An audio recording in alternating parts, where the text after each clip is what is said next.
Hello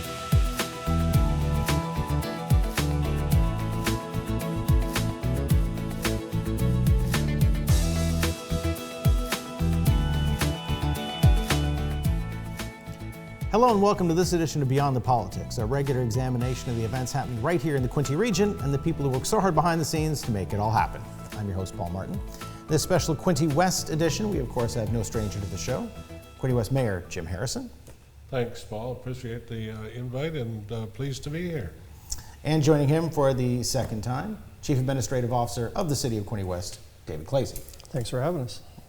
Now, so many things to talk about, things that happened over the summer, things that are upcoming. A lot is going on in Quinte West right now, so I'm very glad we have this chance to update everybody on what's going on. But first, one of the major incidents that happened this past summer was the kind of challenge that municipalities are known for dealing with, though rarely on this scale.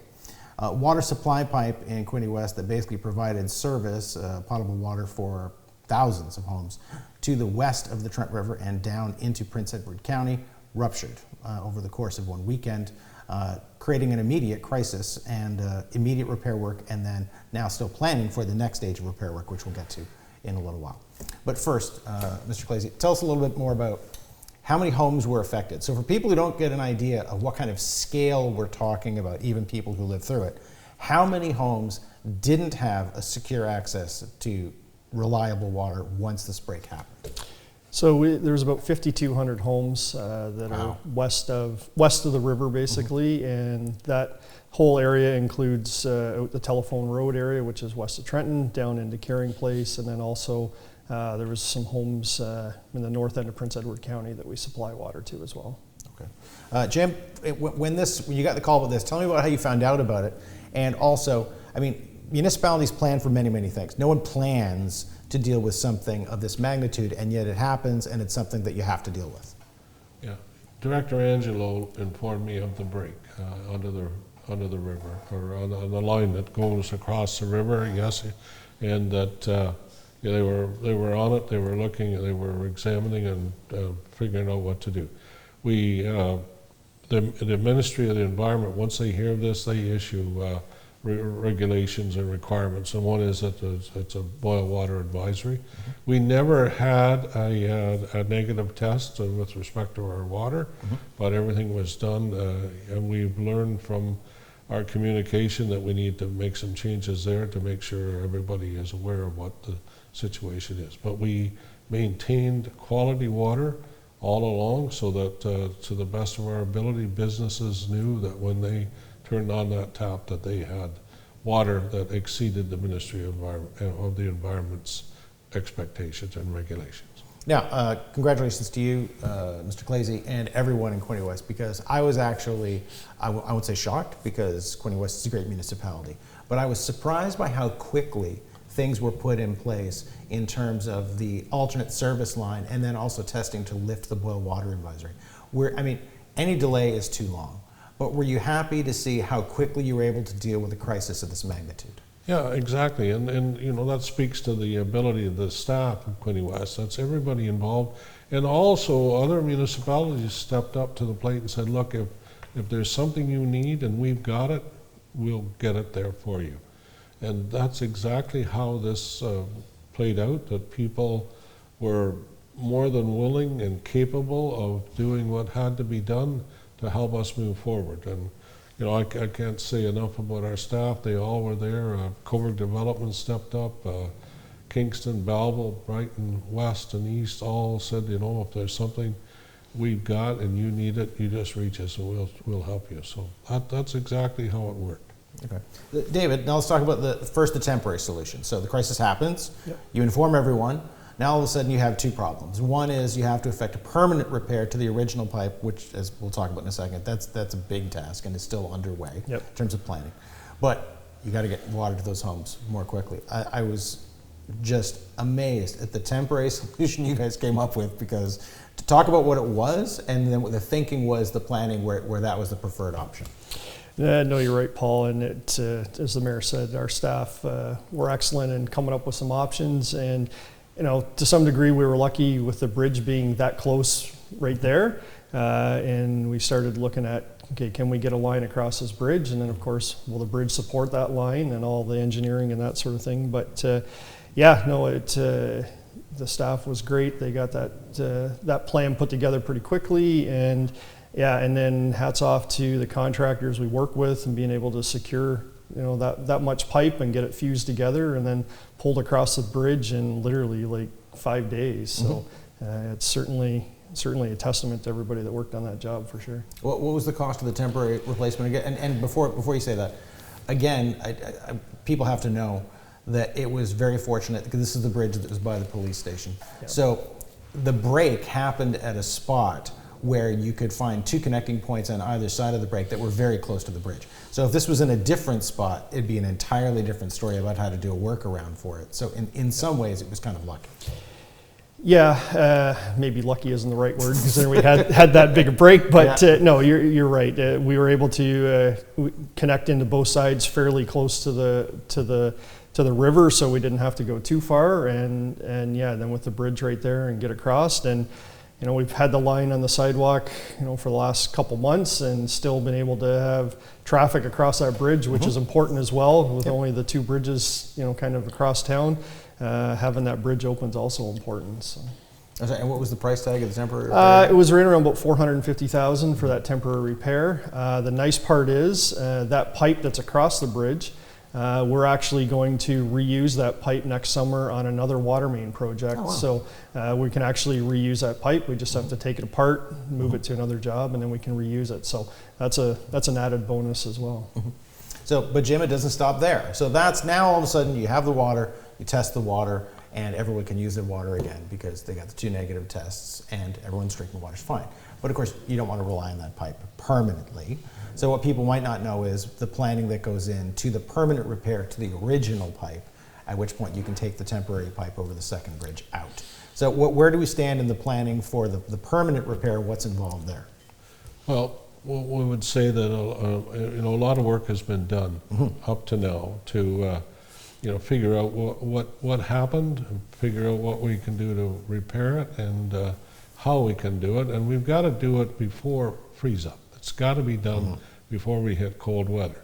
So we're looking at having the new line, and what we're doing is we've cambered the old line. So cameras went through it. We've you know, looked at it, decided that there might be a couple of places that we've got to do a little work on, and we'll do that.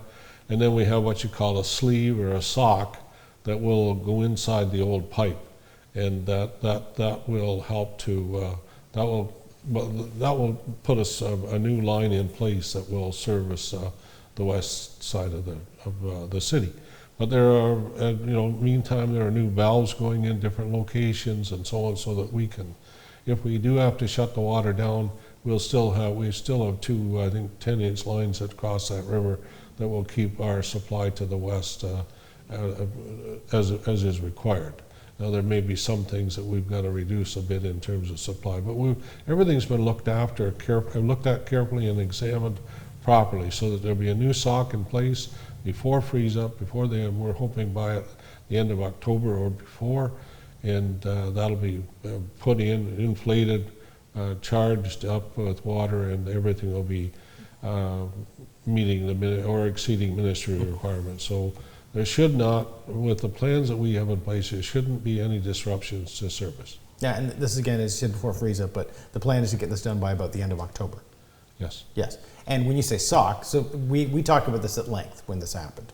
So just in case you're not familiar with the terminology, and of course I'm no engineer, but if I'm understanding it correctly, because when you think sock, you think something put on the outside of a foot. But in this case, it's actually something that's put inside, and that is inflated and then sealed from the inside.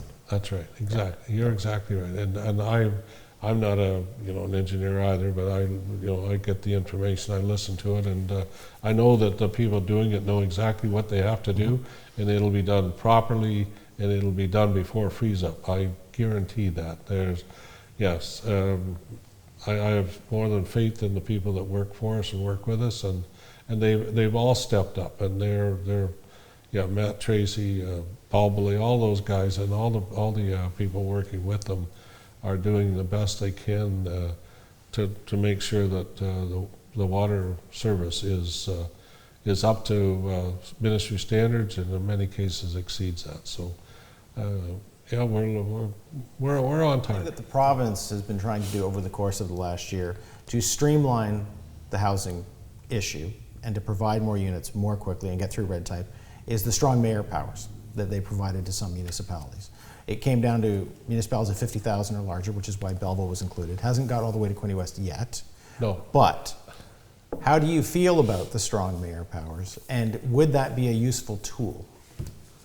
Which is to say, strong mayor powers, in case you're not familiar, enable mayors to act more unilaterally without necessarily the support of council. You can pass a housing bylaw with only a third of support instead of majority. You can veto things that go against certain things. You have sole discretion over hiring and firing of senior staff. You have sole ability to help prepare the budget without council's input. That's just a quick synopsis. There are actually more powers than that. Are those powers useful, and are they something you would use? I can't say they're useful or they're not useful. I think I've got a great council. We've got great staff, and we work together. Council is fully aware of what the situation is in Quinte West and the needs, and they're out in the public talking to people and seeing what's going on. So they know where we need to go. They know what we need. They know we need federal and provincial support to do major projects. So I need a council and council members who want to move forward and want to be a part of the process. That's what I need. I don't need any more power. I'm fine with what with the direction I get from David and all the other staff members as well as council. So let's keep on with what we've got. Democracy works in the city of Quinte West, and we're going to continue. Okay. So, okay. A lot of great updates, a lot of great information, a lot of serious stuff, but we haven't even talked hockey yet. So, do you want to start with the Trenton Golden Hawks, or do you want to start with Frankfurt? Well, they're You both. just saw Frankfurt. They're both doing well. Yeah. I was at the Huskies game last night. It was great great game. They're playing hockey. Good. The refereeing was good. The shooting, the passing. It was just a good hockey game. And proud of the boys. Proud of their accomplishments so far. And Pat Shear is the coach, and Pat breathes and sleeps hockey. There's no two ways about it. And he's working with those boys, and I see that they're listening, and they're passing, and they're playing positions. So great. And the Hawks this weekend are in Buffalo playing in the Governor's Showcase. All the teams are there.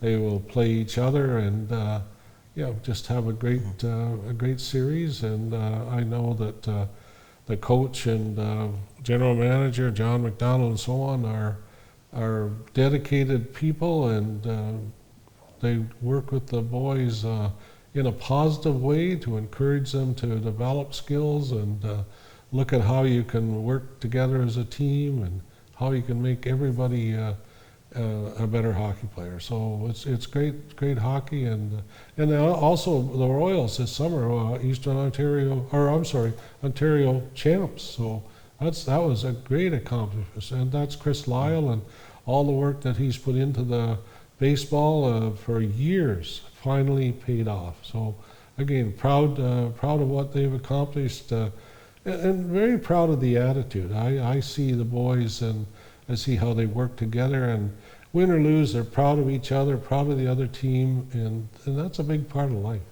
Now, Trenton Golden Hawks, of course, had a great run last year. Yes. A lot of success.